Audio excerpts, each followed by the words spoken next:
What, say you? Are you giving me advice? Indeed, have you already advised yourself, already corrected your own faults? Is this the reason why you have leisure to reform other men?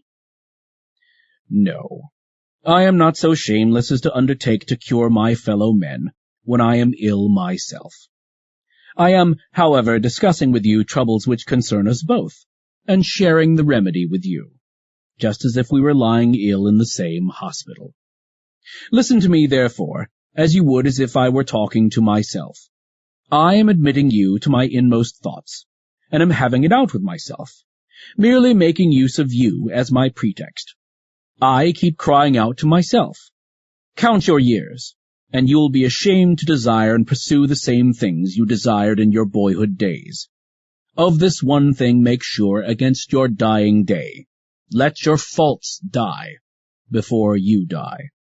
Away with those disordered pleasures, which must be dearly paid for.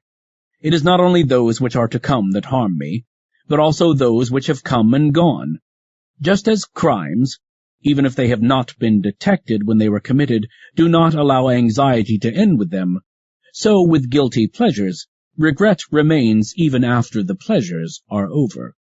They are not substantial. They are not trustworthy. Even if they do not harm us, they are fleeting. Cast about, rather, for some good which will abide. But there can be no such good except as the soul discovers it for itself within itself. Virtue alone affords everlasting and peace-giving joy. Even if some obstacle arise, it is but like an intervening cloud, which floats beneath the sun, but never prevails against it.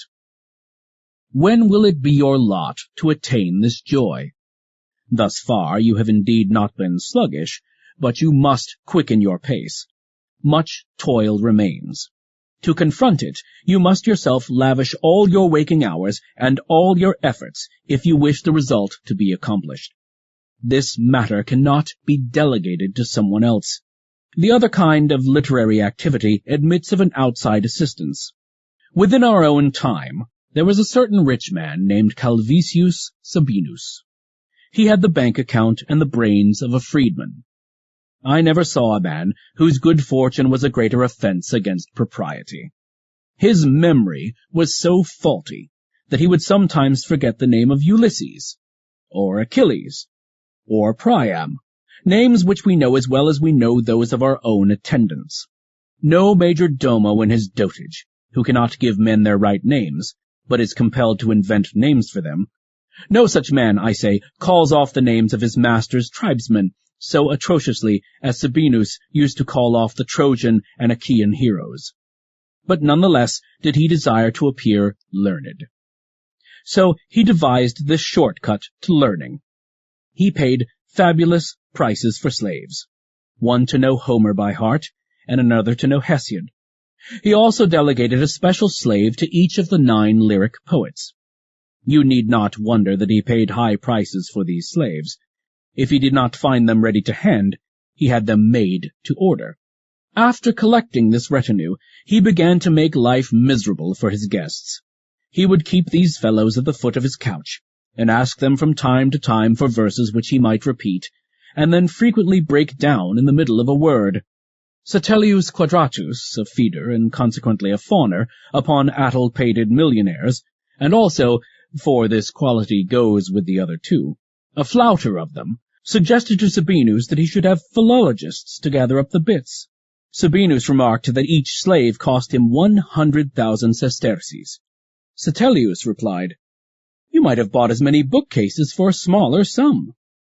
But Sabinus held to the opinion that what any member of his household knew, he himself knew also.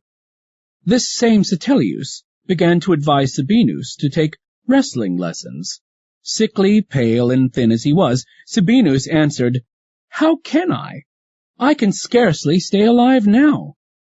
"Don't say that, I implore you," replied the other. "Consider how many perfectly healthy slaves you have."